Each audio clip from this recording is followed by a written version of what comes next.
Welcome to the Pebble in My Shoe podcast.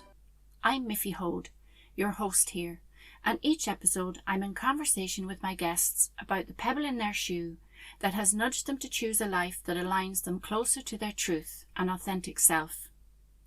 The pebble in my shoe is an analogy for an inner niggle or knowing that becomes so insistent that we have to pay attention. We can ignore it only for so long and eventually have to stop to investigate it, listen to it, and honour what it's telling us. It becomes a catalyst for action, to change something that no longer serves us. This can be something internal, like a belief or mindset. It can be about how we behave in certain situations or relationships, or it can be something that changes our life trajectory, like ending a relationship, changing careers, or moving to a different place. Taking action and making the change invariably requires courage, often a leap of faith, and at the very least, to try something new and outside of our comfort zone. Whatever the action or change happens to be, the pebble ultimately moves us to live more authentically, more aligned to our true nature. My intention for the conversations here is to inspire or offer hope to those of you who resonate with the stories shared, that you'll hear something that supports you on your own journey, and if there's a pebble in your shoe, that you'll find the courage to make the changes that align you closer with your authentic self. Thank you for being here, and let me introduce today's guest. Angie is a nurse, a mother, a mental health speaker and advocate, a former Seechange ambassador, a fundraiser and event organiser for charities and corporate events. Angie has lived with mental health challenges throughout her life, both her mother's difficulties and her own. She has recovered several times from acute episodes of schizophrenia and is committed to getting the message out there that recovery is possible with the right supports and opportunities. Angie is her alias as she wishes to remain anonymous at this time. In this episode, we're speaking candidly about bereavement, about being actively suicidal, and also about ECT Electroconvulsive Therapy. So if any of these topics are sensitive for you, you might choose to listen with company, or at another time, or maybe not at all. Please do what you need to do to look after yourself. Angie wants to share her story so other people can know that recovery is possible from even the most dire of difficulties with our mental health. You're very welcome to the Pebble in My Shoe podcast, Angie. Good morning. Thank you so much for inviting me to come on this podcast. I'm very excited about sharing my journey of my mental health and my recovery. Thanks, Angie. So on this podcast, as you know, we kind of drill down into the pivotal moments in our lives where we have to make some changes in order to live more authentically and aligned with who we feel we are inside. So, Angie, can you talk to me a little bit about the pebble in your shoe that has, sort of brought you to speak about your story here? Well, I suppose, Miffy, my pebble in my shoe is mental health. I'm 40 years of age now, but I have been surrounded by mental health my whole entire life, from the day I got on this planet. My mum, God rest her soul now, had schizophrenia. Back in the 80s when she was being treated, it's very different to now. She would have spent a lot of my childhood in hospital. I suppose I have memories, maybe as a young child going to visit her in the hospital, and I used to be so afraid of the other patients because I was so small. With regards to mental health, I suppose the pebble in my shoe, I knew maybe as a teenager that I had schizophrenia, and that is the illness that my mum had. And how I know I had this is my emotions were always all over the place. Then when I was about 16, I started, it's called ditch drinking, where you go drinking in a ditch with my friends. I mean, we're very, very innocent, and but when I used to get plied with drinking me, I used to get very, very upset. So I suppose I have just been surrounded by mental health my whole entire life, maybe.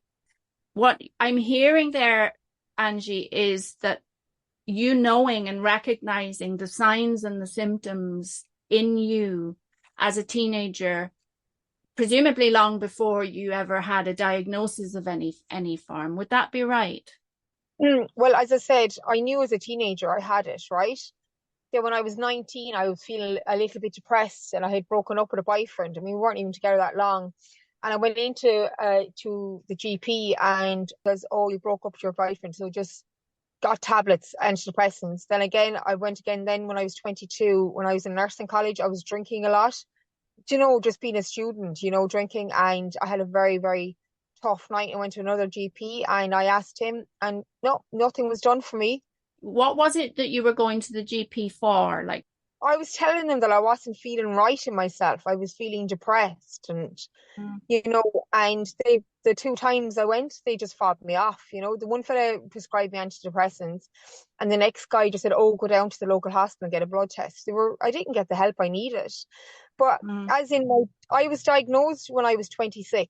I had a very bad episode out in Australia. I was 24. I was nursing up in Dublin.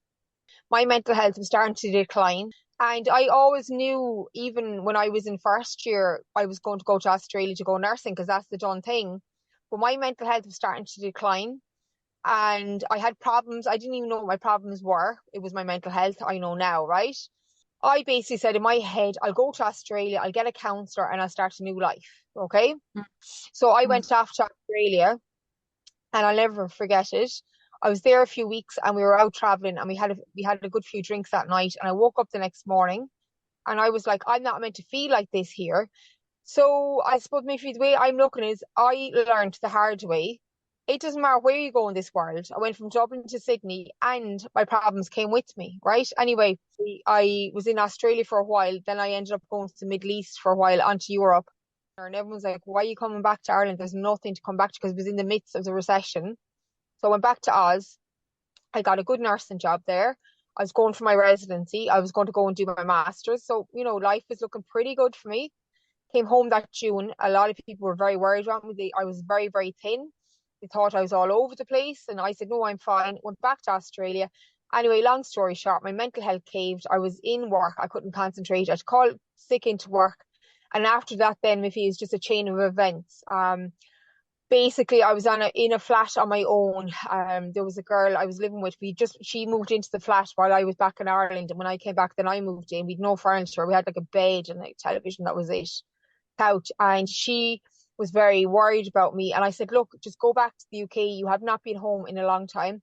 I had no friends over there. I knew one or two people from nursing, but like I was on my own essentially. And then one day as I said, I was out on sick leave from work. I started feeling suicidal. And I felt like I was up in a 5-story building and I felt like jumping off it. Can I just pause you there, Angie? Because I think that it's important to really kind of capture the gravity of that, because Okay. I have had periods in my life where I have been at that point as well, and one particular time where I was suicidal. And I think that it's easy to sort of gloss over these things and tell them as part of a story. But Angie, I mean, I think if there are people listening who maybe have had that experience as well, and sometimes maybe we have these thoughts and don't even share them with another being, we somehow get through it. But when you talk about living in this flat on your own, your home was very sparse with furniture, you were in a bad place, you were feeling very isolated by the sound of it, you felt on your own, and you're in a 5-story building. So, and these thoughts begin to sort of arise. Is it okay, Angie, to ask you about the experience of those thoughts? Yeah. I suppose just my mental health went into decline. It was very, very bad. And, it had been building up for quite a while. Like I hadn't been feeling suicidal or anything, but I was all over the place, shall we say. Do you get me? It just crept on me. And then, as I said, I was in work and I wasn't able to concentrate. I was able to get through that day, but I knew, for number one, for myself, and then I knew for my patient safety, I wasn't well enough to be on the ward. So this kind of happened for a few days. And that girl that I was living with, she didn't know what was going on. She was like, "What is wrong with you?" And I was like, "I don't know." And then she left. I'm curious then about what it was that your flatmate was witnessing in you to make her feel concerned. Because I wasn't coherent and Okay. I was very depressed and very lethargic, you know? I didn't know where I wanted to be. Did I want to be in Australia or did I want to be in Ireland? And am I going to have a family? You know, it was all these things were in the back of my head that people had been saying to me. And Mm. then, as I said, I was in work and I was starting to lose concentration. I couldn't concentrate, you know, and it was like spoke wheels, you know, of a bike. My mind was kind of going like that. If you can imagine someone cycling a bike, Right. that's the way it was going. I was feeling extremely lonely, extremely isolated because before I had moved to that apartment, I'd been living with 5 other people in the house, you know, whereas now I was on my own and this, but they just kind of crept up on me and then they just came to a stage. I was standing there, like we had like sliding doors and I was just looking down and I was like, what am I going to do? And then this divine intervention, thank God we had smartphones. I Googled a helpline in Sydney, be like the Samaritans or the PH of here. And I was talking to the woman and I told her exactly what I was feeling and what I was thinking. She was no longer on the phone to me for 30 seconds. She goes, right, I need your address. So I gave her my address. And then she said, right, when the ambulance are here, they'll beep. So they beeped me. I was 26 and I probably looked 18.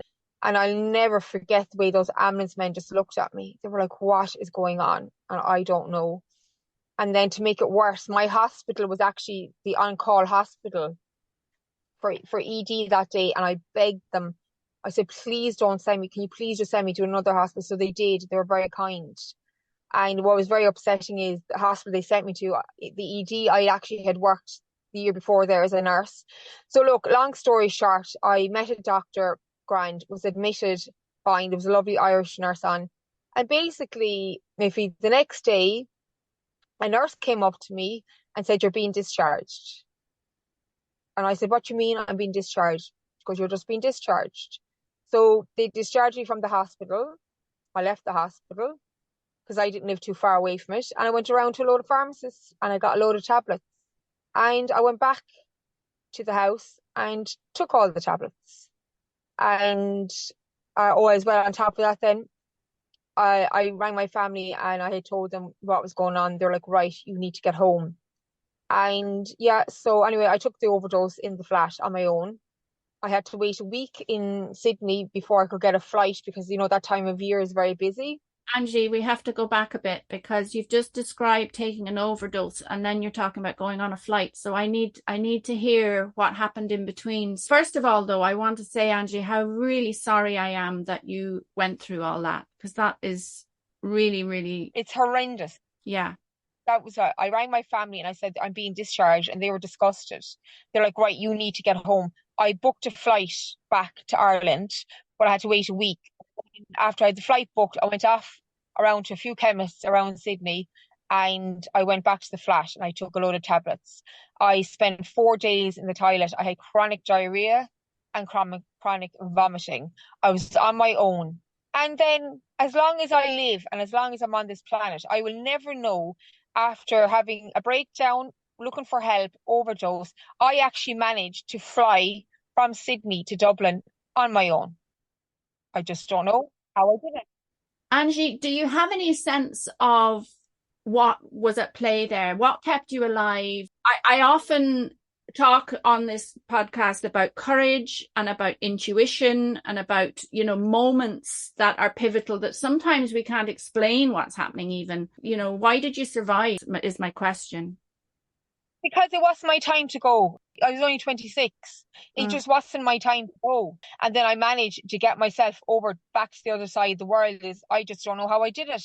You know, courageous as that. And I'm extremely proud of myself. And if I had not made that phone call, I wouldn't be here today. But at the time, what did it feel like? Did it feel like courage? Survival. It was my survival instinct. But Oh, I tell you, I spent 4 days in that toilet with chronic diarrhea and chronic vomiting. It wasn't my time to go, and hopefully this experience will give all your listeners the hope that recovery is possible. Okay, I was very let down by the services in Australia. It is what it is. But I came back to Ireland and I got amazing treatment. I had an absolutely excellent consultant. He turned around, Angie. I was like, oh, I should never go to Australia. That's why I got sick, blah, blah, blah. He said, no, goes, you've inherited schizophrenia from your mother. He said, and I have to tell you another thing. He said, you have been unwell for a number of years. He was an excellent doctor. And Miffy, he said, no, no, nothing about traveling. This was going to happen if you were in Oz or in Ireland or wherever you were. He said this was going to happen. You, he goes, and he said, yeah, you've had it for a long, long time, undiagnosed. Can I ask you about how that diagnosis impacted you? Like, what difference did it make you to hear all that? Well, as I said to you, like I knew I had it as a teenager, and I knew when I was a student nurse up in Dublin, I knew I had it. And as I said to you, my behaviour was completely like when I used to go out and have a few drinks, and I was lucky I didn't go near drugs, like but when I used to be out having a drink with my friends, I could get very vicious or I could start roaring crying, they didn't know what was going on. But no, to me, it was like I felt like a relief. Yeah. I do have schizophrenia. I knew I had schizophrenia, but now you know you have schizophrenia. And I suppose as my recovery went on, it was great because I would have read books and different articles about how to live with schizophrenia. And people with schizophrenia can go on and live a normal life. So, I mean, it's like if you had the diabetes, you take your insulin. I have the schizophrenia, I take my tablets. But yes, when I got that diagnosis, it was like a relief off my shoulders because then I wasn't codding myself anymore. Yes, you do have it, Angie. Do you know? Yeah, I'm really hearing that, how powerful that is for you to know that you were right all along. And that I'm sure must have helped in your sense of self. Yeah, I did. I mean, I'd known for the past 10 years, schizophrenia would be one of the more well-known illnesses. You think of psycho, that kind of way of, people, if they hear the word schizophrenia, they kind of step back a bit because they're like, oh my God, schizophrenia, like, oh, she could murder us, that kind of way. It has a very, just, with the public, it's an extreme illness, that kind of way, yeah. So, Angie, I know that you recovered from that particular episode of schizophrenia where you came home from Australia. Can you talk to me about the recovery process there and how you got well again? So look, I was diagnosed and then they started me on a medication. It's called Clozaril. It's for the schizophrenia. Now, they were very good to me in the hospital. I was there for 6 months. They kept trialing me on medication. Nothing was working. They go, right, we'll try the Clozaril. I responded quite fast to it. When I was in hospital, then I got a little bit of CBT. I was doing the arts and crafts. So then they were like, okay, we think we're going to start, your discharge plan. I said, fine. I was very lucky. A very good friend of mine stepped in, said, look, come, there's a spare room there. Just come with us for a few months, get yourself together. I said, okay, that's great. So look, I stayed with them for 2 years on and off. I'm interested to know then about what were the things in that 2 years that helped you? I suppose medication, and I started doing voluntary work. I was in like a charity shop. I went back to work in the hospital where I was working, but that didn't work out because I relapsed. And then I just left Dublin and I went back home and I moved in with them. And again, I was just floating around. I was on disability then as well. I wasn't really doing much, to be honest with you. But then unfortunately, December 2022, the old suicidal thoughts came back and I went up to the mental health centre and I said, look, I'm feeling suicidal. So they brought me to a hospital. For some reason, they only kept me for 2 or 3 nights, discharged me. Anyway, I had a horrendous Christmas. I wasn't well. I was over with my mum and my brother and my sister, but I wasn't well. Anyway, this is where it all kicks off now. I had an excellent consultant. Again, I've been very lucky. I've had very good doctors. He put me on a medication called lithium. I responded very fast. Then he sent me over to a different team called the rehab and recovery team. And oh my God, did I have rehab and recovery. They got me back to college. I was in the National Learning Network for a 2-year course. They got me a flat to live in. They helped me budget my money. I put on a lot of weight because of the medication. So that was one of my goals because I always was quite thin, and that was one of my goals was to lose the medication or to lose the weight. And they, I got the medical card. I had everything set up. Oh yeah, and then I got intensive counselling and CBT because my childhood, I had a very horrific childhood as well, And yeah, that's when my life began. And then I started doing voluntary work. I got an email one day from Shine and there was a training course on up the country where I knew. So I hit up to that, and then I became a Seechange ambassador. So with life is, I was in the LNN doing Monday to Friday. Then I started doing the voluntary work, and they'd give me time off. I was going to the gym then with the nurse and OT 3 times a week, and they also got me free membership of the gym, and it was a lovely summer 2013. So the weight just fell off me. My mood was starting to really improve because I was on the lithium, and then I was doing the counselling and the CBT, and that was really helping me. And then I was also doing kind of work experience with community mothers when I was in the LNN. So yeah, life was starting to, pick up. Then the Seechange just went out, just was huge. I did so many talks. I was in Dublin. I was all over my own hometown. I would have gone to darkness into light. What's involved with being a Seechange ambassador? Well, basically, like I would have gone to the IFA and ICA about telling them my story about my, my mental health challenges, what had happened to me and how I was in my recovery, how things were coming along. I would have done radio interviews, I would have done articles. I would have gone to the darkness into light with them. I would have given out the green ribbons on the St. Patrick's Day. We used to walk in St. Patrick's Day parade. Was it all about kind of raising awareness then? Is that the point of that? Yeah. Yeah, yeah, trying to stop the stigma around Mm. mental health, kind of saying, look, this is what happened to me and this is how I am now and this is what I did and this is what helped me, and yeah, so it was an amazing experience. Really, really enjoyed it. Loved being an Yeah. ambassador. Yeah. Brilliant. And fair play to you, because that's a massive amount. And I'm sure like that, I mean, there's that, the prayer of St. Francis, in giving we receive. So in that, all that voluntary stuff you were doing, I'm sure you were receiving a lot as well in terms of fulfillment and reward. It gave me a reason to get out of the bed, that kind of way. I was quite excited.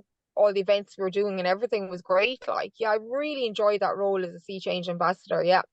But I also did other things as well. Like I did the for the county council, I ended up doing the PR for them for the Paddy's Day parade, and then there was a local festival in my hometown, and we used to raise money for a children's hospital. So I did that, and it was lovely, kind of doing voluntary work that wasn't always mental health Yes. related. I did a huge amount of voluntary work. I also did the cycle against suicide as well. And I would have done other events. Then we held one for we held a coffee morning for the local hospital, and we raised 2,500 for a cardiac monitor. That's an awful lot of money to raise from a coffee morning. So I was on fire basically at that time. I was just on fire. I was loving life. Yeah. I had my little flat, and I went.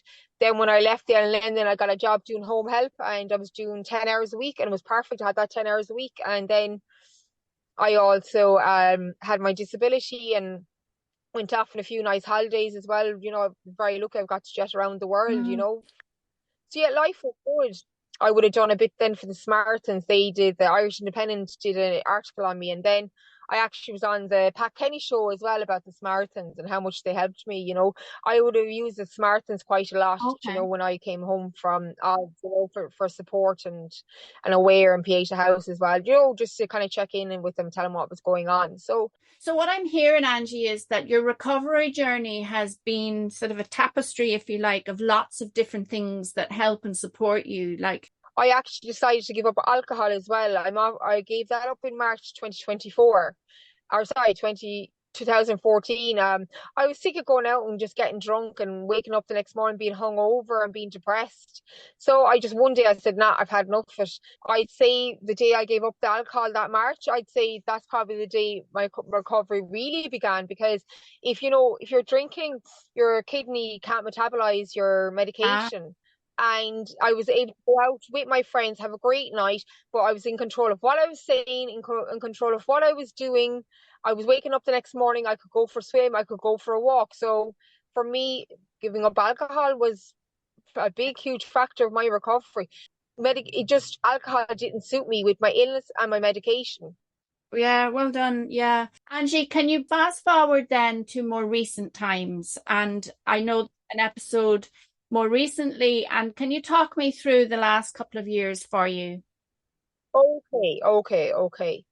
So where we're at is Angie is living in the hometown. She's in rented accommodation, on disability, working part-time, not driving, and single. And I was single for a good few years, but I wanted to be single because I was having a great life. I was doing all my voluntary work. I had my little job, and then I was jetting around the world. I had some fantastic holidays. Anyway, and then I don't know, a friend kind of pulled me aside. She goes, oh, I was about 31. She goes, have you no interest in a partner and kids? And I was like, no. Another year went by, and then I was thinking, oh, maybe I do want a partner. Okay. So I wasn't going to meet a partner out in the pub because I was stone cold sober and all the men were drunk and I had no interest. And then someone says, would you try online? I said, I'm sure I'll give it a shot. So anyway, I had one or two dates and they were horrendous. And then I met this guy, lovely guy, and I met him. Oh, we're in the same county, but we live either ends of it, and we clicked off straight away.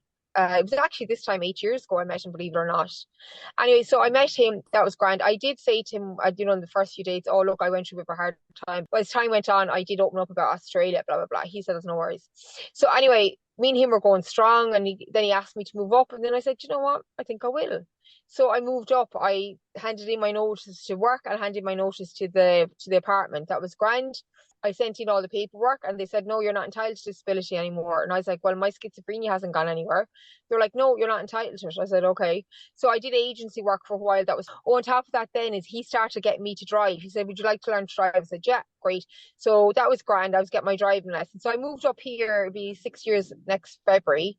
I was kind of bounced around at jobs and stuff, but then I got a good job in the local hospital. That was great. So then we had actually gone to see a perinatal psychiatrist. A perinatal psychiatrist is a psychiatrist that deals with women with mental health issues, right? So we sat down with him. It was before COVID, right? He was like, look, he goes, if you have a child, you do run the risk of becoming unwell. And I was like, that's not going to happen. I have not been in hospital since 2012. That's not going to happen. I didn't even use the mental health services. I meet my psychiatrist once every 6 months just to check in. How are you? Get my bloods taken once a month. And that was it. So my mental health was grand. Okay. Anyway, so I got the job in the hospital and it was tough going because it was COVID. Anyway, and then I was kind of like, oh my God, I'm 30, I'm going to be 38 in the next few months. So I met my psychiatrist that July. It was actually July 3 years ago. We sat down and he said, right, we're going to have to take you off the lithium because of the baby. I said, that's fine. So they tapered down my dose and then I was off it. And then never know maybe how this happened. Within my second month of trying, I got pregnant, unreal. And I was 38 years of age. I've just gone 38. Got pregnant. That was fine. Pregnancy was going along fine. Be 3 years this February.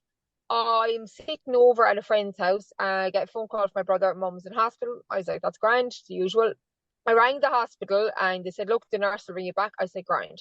So they rang me back and said, oh yeah, she's gone back to the hospital or gone back to the nursing home for palliative care. I was like, sorry. I was like, I was talking to her yesterday. What do you mean palliative care?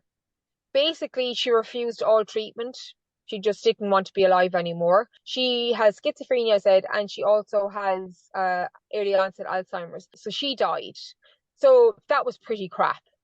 Okay, because I was talking to her on the Sunday and she was dead on the Thursday. Wow, I'm so sorry, Angie. That's massive to go through, and with everything that was going on for you, like that was crap.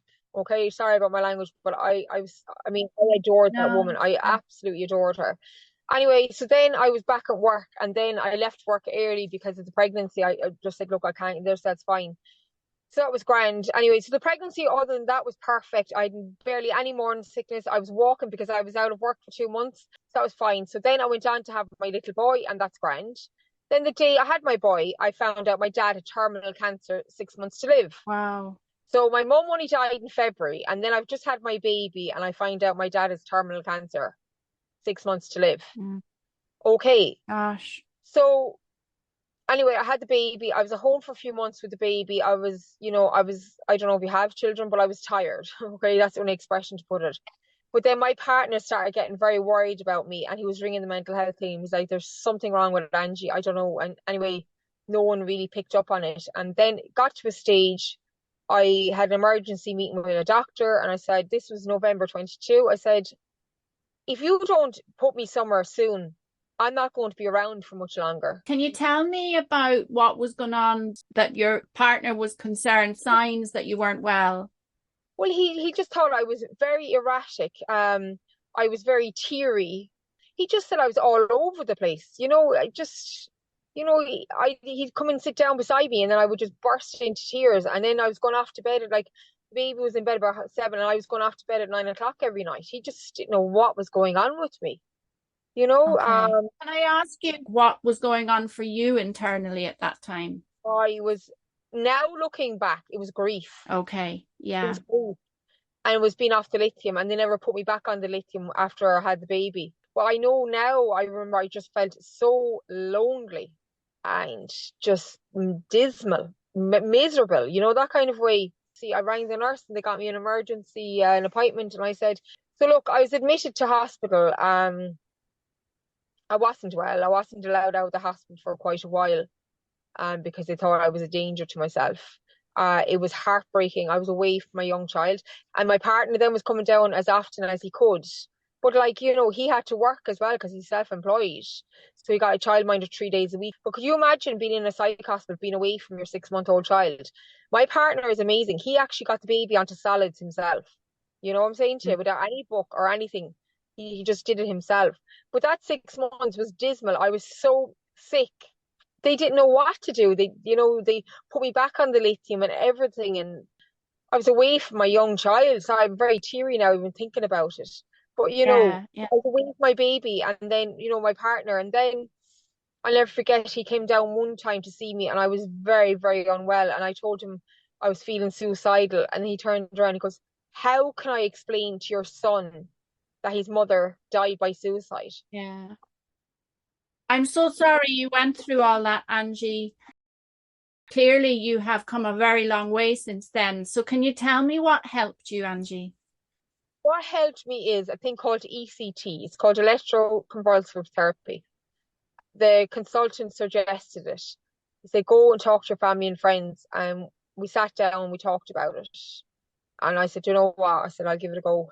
My partner wasn't really up for it, but he's like, look, sure, if that has to be done, it has to be done. Like, and yeah, I got the ECT May 2023. Horrendous. It was quite, it wasn't a great experience. I was put under general anesthetic. I had to get cannulas, I had to give bloods, I had to get, oh yeah, that happened for a month. How many times? Like, is that that's not a daily thing, is it? Do you say it happened for a month? No, I got it twice a week for a month. And somehow, again, I just don't know. It was like the lithium the last time. I just responded very, very fast to it. I don't know what Okay. happened. They shock your head, kind of like retrains your brain. And then I wasn't there that long then, and they said, yeah, you can go home. Okay. And I would like looking back now, I shouldn't have ever been discharged home. I should have gone somewhere to recuperate for at least a month. I'd Mm. been in hospital for 6 months. I got my head shocked for a month. And then I was going back to an 11-month-old baby and my partner. Yeah. Can I ask you then, as well as the ECT, what other things have helped you along the way? It's just my own Okay. resilience. It's just a resilience that I have in Yeah. me. We were kind of lucky then because we had a childminder Wednesday to Friday. So I, again, being proactive because I'd bought a new car and I wasn't a great driver, and so then I hadn't drove for months because I was in hospital. I was on Mm. maternity leave, so I hadn't. So I was very proactive. I went off and got myself driving lessons when the baby was with the childminder. I go off into town. I go for a swim. I go to the gym, and then I met a friend for coffee, and that was all good. And then we decided, let's do something for Christmas. Let's do voluntary work because I would have done a lot of Christmas events in the Mm. hometown. So we formed a great committee. It was amazing. Not last September, the September before. I had been assessed for psychotherapy, which I do benefit from, as I've Mm. told you, with the CBT. So that was all great. So I met the psychologist, great. Then I met my consultant. He goes, yeah, she said, you're really going to benefit from it. I was like, I think I will too. So I went and met the psychologist the week after. We had a great chat. Everything was going great. Then she said, yeah, come back to me in 3 years. I'm sitting looking at her, kind of going, am I hearing wrong? 3 years is how long I had to wait to get counselling. Wow. There was a local charity up here that I went to, and they got me 10 sessions of counselling for five Wow. euros a week. So what we did is we held an event in the local town, Buskin, and we raised 1,200 euros in 3 hours for that charity. Wow. Yeah, and then I was able to get more. So yeah, so I suppose as my life is now, I feel like pinching myself sometimes. I was at home for the weekend, my own place, and we were doing a great festival of raising money for cancer, and it was so good for me to be in an organisation that isn't mental health related. Yes. A few interesting projects I'm working on at the moment as well. I've signed up to be an ambassador for a mental health charity, so that's going to be very interesting. I'm working on a committee, a steering group to do with the closetal, and I'm back at work. I'll be going back to full-time hours now next week. I have to say the HC have been very, very good to me, very accommodating. They gave me, got the extra year leave. I suppose I was dreading going back to work, because imagine being off work for 2 years and then going back. But it was the best thing it's the best thing that ever happened to me, going back to work. Gone back to a lovely new unit, no night duty, no weekends. I'm back in the role now as well as a mental health advocate. My local town here, we're trying to open up a mental health centre as well.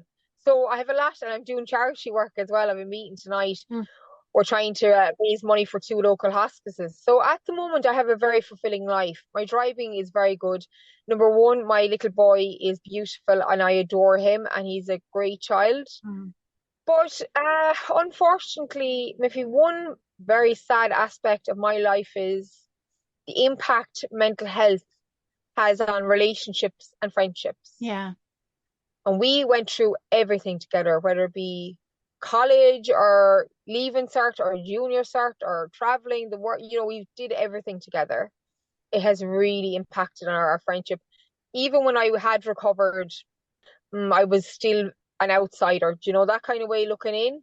But this time round, they've just washed their hands of me. And I will tell you one thing, Miffy, my mum and dad have passed away, but my God, grieving people that are still alive, wow, that is painful. That's hard. That is painful. But look, I'm very lucky. I'm after kind of getting I've linked in with nice people on LinkedIn that, grief. I've done a few Zoom calls with them. And I've made some other friends just through voluntary work and just through different apps and stuff for mums.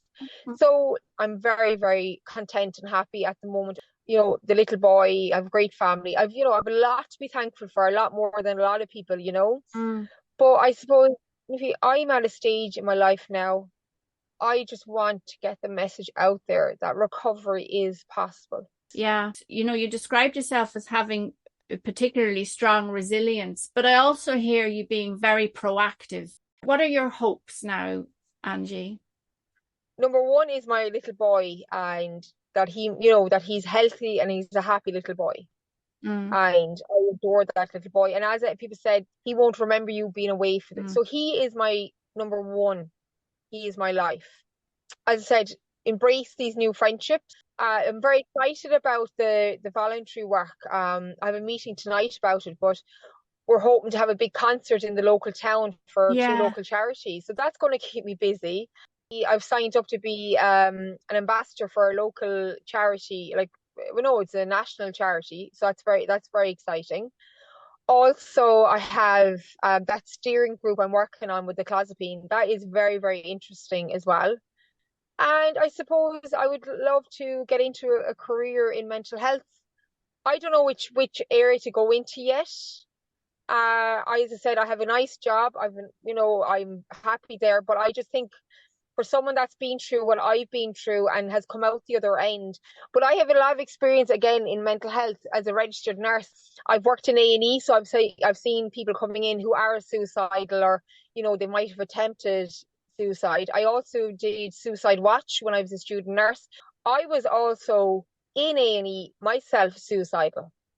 So I just think for the and all the Seechange ambassador, and then with my mum, as I said, I told you I can remember going to the hospital with her. Then I suppose, with mum's pre and postnatal, postpartum depression, I can link in with all those. And then obviously with the schizophrenia. So I'm quite excited about where my career is going to lead me to and everything, but I'm not rushing it. I'm enjoying it. That's my counsellor said before it ended. But I'm just going with it. And I suppose as a mental health advocate, I'm going to try give people who are suffering in silence a voice. Yeah.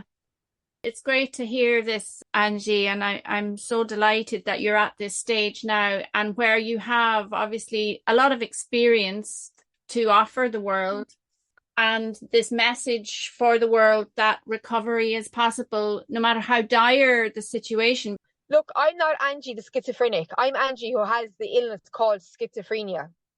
Yeah. Yeah. And I think that's a really powerful message for everybody as well, Angie. I use the affirmation hope. Hold on, pain ends. When I was in Sydney feeling suicidal, Miffy, I didn't want to die. I was 26. You know what I wanted? I just wanted the pain to end. I completely resonate with you there, because when I was suicidal, that was the same for me. It wasn't that I didn't want to live anymore. It was that I didn't want to live with circumstances that were playing out in my life anymore, and the pain that that was creating in me. So yeah, I totally hear that. And I think that's a really important message to get across. I love that, what you're saying about hope. Yeah. Hold on, pain ends. You've been through a hell of a lot, and I'm sorry for all the painful things you've endured. Thank you so much for sharing that message that recovery is possible here on the Pebble in My Shoe. Thank you for listening to my conversation with Angie. It's sometimes hard to fathom how resilient the human spirit is. Angie has lived through some unimaginable traumas in her life, and yet has come through with a message of hope. The scenes she described were stark, and I'm moved by just how much more trauma there is hidden between the lines of her story. People with schizophrenia have had a raw deal always through stigma, not least the movie from the 60s, Psycho, that portrayed people as murdering psychopaths. Angie speaks so eloquently, and I love to hear her say that she isn't Angie the schizophrenic, but that she is a person living with this condition. It's not who she is.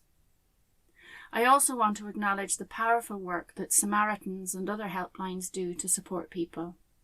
I'll be putting the numbers of Irish helplines and supports in the show notes below. There is help available for people. I know that sometimes it can be less than ideal, but if you or someone you know is in need of some help, do reach out, see your GP, call a helpline, or attend an emergency room in emergencies. If you enjoy listening to the Pebble in My Shoe, please like, subscribe and share it with others. It helps to reach a wider audience. And if you have a story to tell about a pebble in your shoe, please get in touch. I'd love to talk with you about it. As well as hosting this podcast, I'm a personal growth coach at the Daisy Coaching Hub, where I provide one-to-one coaching for personal growth, mental health and well-being, group classes and original self-directed resources, supporting people to reconnect with their true self. You can follow me on Instagram at Daisy Coaching Hub and also on Facebook and LinkedIn. You can visit my website www.daisycoaching.ie and also subscribe to my newsletter to be the first to know about events and what's new at the Daisy Coaching Hub. I look forward to sharing the next episode of the Pebble in My Shoe with you. Bye for now.